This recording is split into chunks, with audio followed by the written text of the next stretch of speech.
Hey everyone, welcome back to another episode of Econdomics. And as you can tell, we're doing something a little different today as far as the setup goes.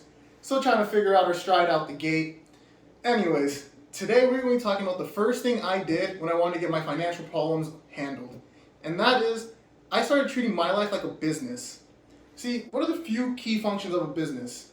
Increase income, decrease taxes, help people. Who doesn't want to do that? Especially right now. Everyone's saying you need to start a side hustle, you need to do this, you need to do that. But here's the thing, do you have an income problem or do you have an expense problem? When you start treating your life like a business, you'll find out what it is really quick. But before you do any of that, you have to know where you rank as far as everyone else. Here I got some stats from last year.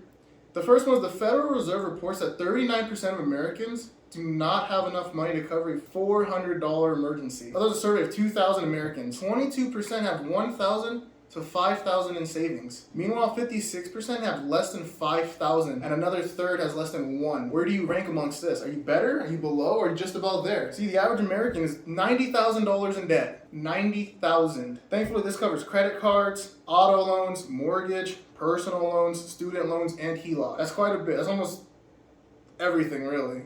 Unless you're getting some crazy stuff. Interesting part here is that Gen X, those are the people from 40 to 55 years old, they have the highest average in all those categories except the personal loans. This channel is probably targeted for 18 to 34 year olds. People first starting off and trying to get their finances under wrap. Gen Z, that's 18 to 23 right now, they have $9,500 in debt on average.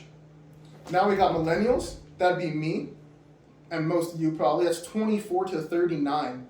We are looking at $78,000 in average debt. $78,000. Thankfully, it kind of caps off right here at Gen X. Those are the 40 to 55 year olds, being at $135,000. Most people there probably already bought their first house, so that's probably where most of that is going. But now the thing is, do you have the income problem or is it an expense problem?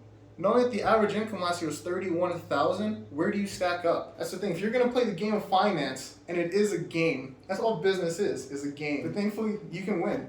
You just have to know what you're up against. And right now, what we're up against, when I say we're, I mean the millennials as far as the uphill debt problem, surpassing $31,000 in income, being under $78,000 in debt, or emergency fund of more than $400 for sure. Just like everything else, so there's levels to this.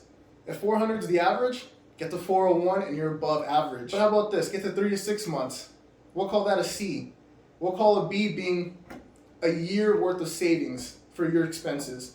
And we'll call an A being 2 years of savings. That means you don't have to work for 2 years and all of your expenses will be covered by your savings alone. You want to know what an A plus is? Your expenses and all the free money you want to use for 2 years. Hey everyone, I want to apologize. I was looking over the video and I realized I did a poor job explaining what an A plus is.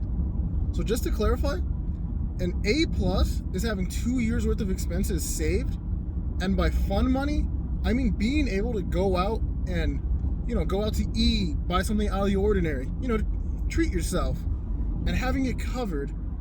That is an A plus in my opinion. Some of you probably think that's a lot of savings, but guess what? We're already a year into the pandemic. I'm not saying anything like this should or would happen again, but if it were, would you be ready? And that's what business is all about, planning for the future. That's what your life should be about, planning for the future while enjoying today. That pretty much wraps it up for the day. Give it some serious thought. Write some comments below on what you think. And if you found this useful, like and send it to a friend. Thanks, and have a great day.